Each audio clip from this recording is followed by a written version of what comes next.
The Paul Leslie Interviews. You're listening to the Paul Leslie Hour. On this episode, it's a great pleasure to welcome our guest, Mr. Buddy Cannon. He's a songwriter, a record producer. It's good to have you here. No problem. Good to be here. So who is Buddy Cannon?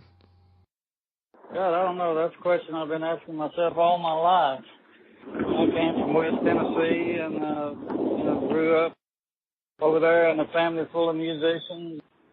Started playing in bands when I was in high school and moved to Chicago when I got out of high school playing in bar bands. Finally came to Nashville in 72 and started working in different touring groups and writing songs and ultimately ended up getting a few songs recorded and started producing some records, which was what I really wanted to do. That was my goal. Been lucky. Had some good records. I want to kind of go back and get to the root of your love of music. Can you remember the first album you ever bought? Oh, gosh. First album I ever bought? I don't know. Back when before I moved to Chicago, I didn't really buy albums. I'd get a single occasionally, and I remember getting, I was into rock and roll in high school, and I was buying, like, the Beatles singles and all that stuff. But, I grew up, like I said, one of my uncles was a really good musician. He played every stringed instrument there was, and I remember going to his house when I was a kid, and he had one of these big console record players, and I remember sitting in there, and he had these 78s of Bob Wills and all these different people. But as far as the first records that I bought, that would probably have been after I moved up to Chicago, and I was buying old Jim Reeves and just stuff that I loved, that I heard on the radio. I still have all those records that I bought back then.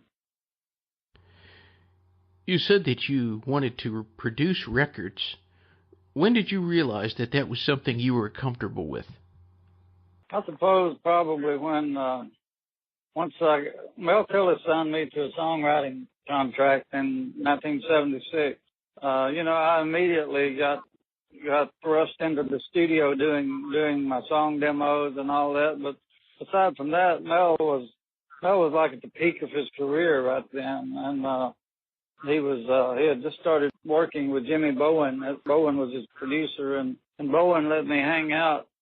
As soon as I started spending that time in the studio doing demos and stuff, I knew I really liked that, and I enjoyed it a lot. And luckily, Bowen let me hang out as much as I wanted to there for a few years while he was producing Mel, and I learned a lot just sitting around watching him. I still love to write songs, and I always love to play music, but over the last 20 years, it's kind of taken a back seat to the record production. We're joined by record producer Buddy Cannon. There's an album that you produced not long ago called That Lucky Old Son. Oh, yeah. Tell us about that album. I can't. It was. We had done a record with Kenny Chesney several years ago, which was an island-themed record of songs that he had written. And after that record, we did 2 or 3 other albums, and then he decided he kind of wanted to do another one with that kind of vibe to it. So we had some more songs, some more islandy kind of songs, just kind of more melancholy, mellow feeling things. And so we cut another record like that, and he wanted to do the old pop song, Lucky Old Son, and we cut a track on that, and then we decided to ask Willie if he would sing with us on it, and Willie had cut that song before, I think. Willie hardly ever says no to anybody who asks him to sing, so we got him in the studio one day, and he sang his part on it, and he called me up a few days later after I sent him a rough mix, and he said, I love this track. He said, this is the best I've ever heard this song done. And he told me, he said, let's find some songs and go in and make a record. That's how, I had worked with Willie a few times where he would come in and sing on other people's records. I never really had gotten a chance to get to know him until that song really was the point where he started knowing who I was, I guess. And we've had a great relationship since. I've done several things with him, and just gotten to be really good friends. And he's been my hero forever. So it's really cool when you can get to know your heroes and get to be friends with them, and they're really cool people. What is Willie Nelson like to work with in the studio? You know, I mean, he's the best. I have so much respect for it. I remember hearing him back in the 60s. He did some of the most bizarre arrangements, real up-tempo, fast Western swing songs, and just completely had his way with the melody. You know, I mean, somebody who had not heard the songs before wouldn't know they were the same songs. It was a jazz interpretation of the song, you know, and somehow I understood what he was doing back then. He's a pleasure. I mean, he's just the best to work with. We have I guess, a mutual respect for each other, and he'll sing, you know, he'll do whatever I ask him to. I never ask him to do anything that isn't fun, you know, and we just have a great time when we're in the studio. You were talking about how Willie puts his stamp on anything he sings and records, and you said that you felt like you had a sense of what it was he was trying to do. What do you think it is that he's trying to do with his recordings? He looks out a different window, you know, and he just feels everything differently. I mean, he never sings or plays the same way twice. You know, I read an article on the internet, an interview somebody did recently, and they were talking about all of his songs he had written and how they covered different genres of music, you know, and how all the songs were different. And the guy asked him, he said, "What's the most unusual version of Crazy that you've ever heard?" And Willie said, "Probably the way we played it last night." You know, so that's kind of that's kind of who he is. Just gets out there, and he doesn't care if the music's a little bit loose. Like he says on the road again, the life he loves is playing music with his friends. So it doesn't have to be the same organized thing every night. He just does whatever feels right at the time, and it works for him. We're joined by record producer Buddy Cannon. One of Willie Nelson's albums is entitled Heroes. It's a great album, and I like this. The band is credited as the Roll Me Up Band. How did we come up with that name? Yeah. Well, that was an after-the-fact name for the band. You know, we wrote this song, Willie and I and some other guys, called Roll Me Up and Smoke Me When I Die, and had a big time with that. So we used pretty much the same band with the exception of one or two guys where we had to add something when our original guy wasn't there. But so we decided to just call the band the Roll Me Up Band. And everybody got a kick out of it. That was funny. How did you put the band together? Well, it was pretty quickly. Willie called me up about maybe October 2010, and he said, "Hey, I want you to put a band together and come down here and to my studio in Austin, and let's record songs for about 3 days." At the time, he said he wanted to cut a bunch of songs. A bunch of Hank Williams songs and a bunch of Hank Cochran songs and a bunch of just anybody named Hank. He said we'll call it Hanks a lot. And so, you know, thinking of all those old songs, I knew this group of guys, and I knew that they would be the right guys to take down there, because they wouldn't be looking at they love Willie's music as much as I do. These guys do. So it wouldn't be somebody sitting looking at the clock every minute, and they'd be in there for the love of the music. I think that came across. I mean, we cut 23 songs in 3 sessions. There's still some good songs left out of that group of songs that haven't been released yet. In addition to the Roll Me Up Band, there were some additional musicians who played on the Heroes Willie Nelson album. For example, Paul Shaffer. Was this the first time you had worked with Paul Shaffer? First time I'd worked with him, I had met him a couple of times when I was up with different people doing the Letterman show. I was a fan of his playing, and we were talking after Letterman. I asked him if he ever got down to Nashville, and he said, sometimes. He said, I'm actually coming down. He was coming down in about a month or a month and a half, and was going to be taping Marty Stewart's television show and playing on the Grand Ole Opry, playing an old Floyd Kramer instrumental on the Grand Ole Opry. I knew I had this Willie record, and I told him, I said, man, I want to get you to come in and play on one or two tracks on this song. And he said, well, let me know when. He said, just make it that weekend when I'm going to be down there. And so we scheduled it, and he came in, and we had a great time. He's a wonderful guy. It was a lot of fun to hang around with. One of the other musicians who appears quite a bit on the Heroes Willie Nelson album is Lukas Nelson, Willie's son. Tell us about him. That's the first time that I had worked with Lukas. I had met Luke, I guess about 4 years ago. I was working on a record with my daughter, and Willie sang a track, and I had to fly up to Connecticut to hook up with him. And Willie had his sons, Lukas and Micah. They were with him up there. But they were like, 17 maybe. Luke might have been 17 years old. But he's another Willie Nelson, Lukas is. The guy's amazing. I mean, he has definitely inherited that Willie Nelson music gene.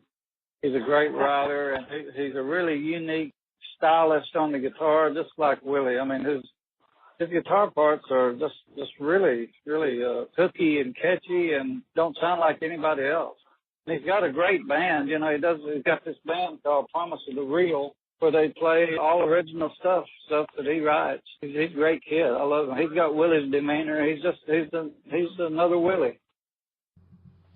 We're talking with record producer and songwriter Buddy Cannon. There's a song that you wrote with Willie Nelson and Willie's son Micah called Come On Back, Jesus. Yeah, actually, that song, Willie sent me one morning. I got up and checked my email, and he sent me the first verse and chorus of that song. He said, put a melody to this, and we'll cut it. So that's what I did. I put the melody to what Willie had originally sent me, and then I cut a track on it. Without Willie, I just cut a track, and then Willie was going to so I had to fly to L.A. to get with Willie and Kris Kristofferson and do some vocals. And when I got out there, Willie started to do his vocal on Come On Back, Jesus, and he told me that he thought Micah had written another verse to it. We got Micah in there. He was hanging out, and we got him in there, and he sung us the verse. So Willie said, well, you know it. You go out there and sing it. So that's kind of how that happened. Willie wrote the first verse and chorus, and then Micah wrote the second verse, and I put the melody to it. Of all the songs on Willie Nelson's album, Heroes, is it possible for you to pick a favorite? I love Willie's song, Where's Our Hero Tonight?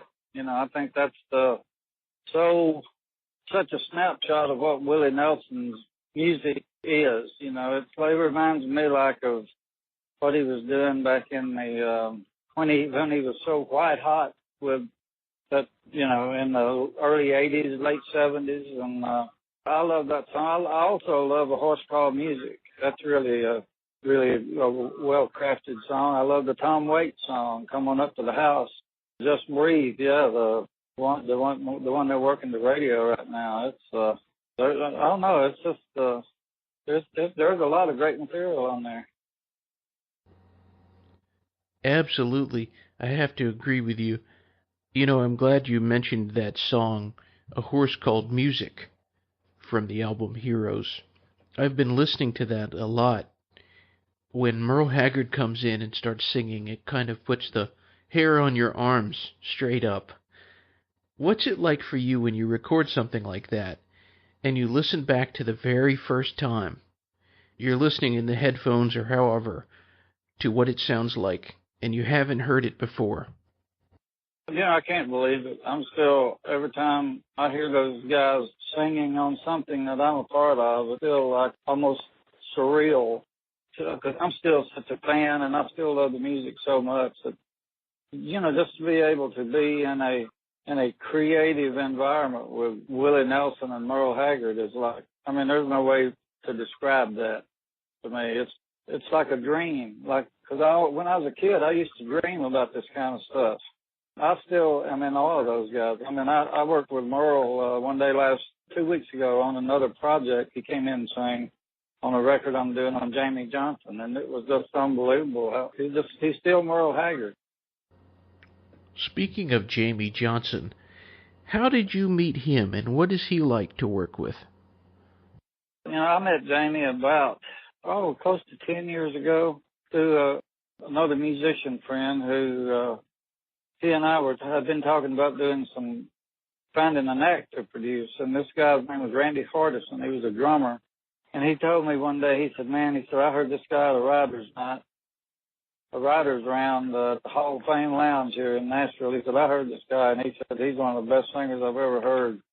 And so we went and listened to him the next time he did a show, a writer show, and Randy was right. The guy was Jamey, and he had that big cutting baritone voice, and so we were talking about going in to record some sides, and within 2 or 3 weeks after that, my friend Randy was dead. He got attacked by some guys and ended up getting killed. So Jamey and I kind of had a bond from that point on through Randy, I guess. I started working with Jamey, doing some demos with him, and started shopping him around to labels. I took him over to what's now Sony. I think it was RCA at the time. Took him over there, and he played for the label people. We ended up making 3 different trips over there for him to play for the label heads, and they finally ended up signing him. We did a record for RCA, and then that didn't last long. Jamey's Renegade side started coming out, and it kind of rubbed with what the label heads wanted out of their artists over there, so they parted company pretty early. We had I think our first single we did called The Dollar went to number 11 or number 12 or something like that. But then, we've written together a lot. We wrote a song that George Strait did in about 2006 called Give It Away, which had real success with it. It was a ACM and CMA Song of the Year. And so we've had some good success on our songs that we wrote. So from time to time, I do some recording with him still. You've worked with so many great artists. Just on, for example, one album, Heroes, there's Billy Joe Shaver, Jamey Johnson, Ray Price, Merle Haggard.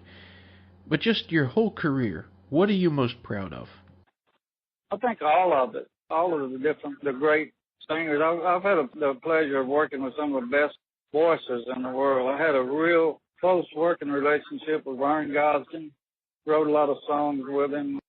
We used to sit in my living room, me and him and youngest daughter, Melanie, and we were neighbors, and we'd sit in my living room and sing for hours and hours, like 2 or 3 nights a week, with no recorders running. I don't have one recording of it, but we just did it every night. And George Jones, I'm proud that those people think enough of me to want me to be part of their music. I guess that's what I'm most proud of. We've been joined by record producer and songwriter Buddy Cannon. My last question is very open-ended. For anyone who's tuned in, what would you say to those folks? I'm thankful that people still love to listen to the music that I have my hands on. I still love to write songs, still love to produce records. I still love to produce records that I love. Just finished an album with Jamey. It's a tribute to the great songwriter Hank Cochran. And it's another record we have 13 guest artists on there, ranging from Elvis Costello to Emmy Lou to Alison Krauss, Leon Russell. It's amazing. To me, it's amazing to step back and look and see that I have actually had the honor and the pleasure of sitting in a recording studio with these people. Mr. Cannon, thank you so much for joining us. Thanks for sharing your story, and thank you for all this great music. Well, thank you very much. I appreciate it. Thank you. Have a good one. Okay, thanks.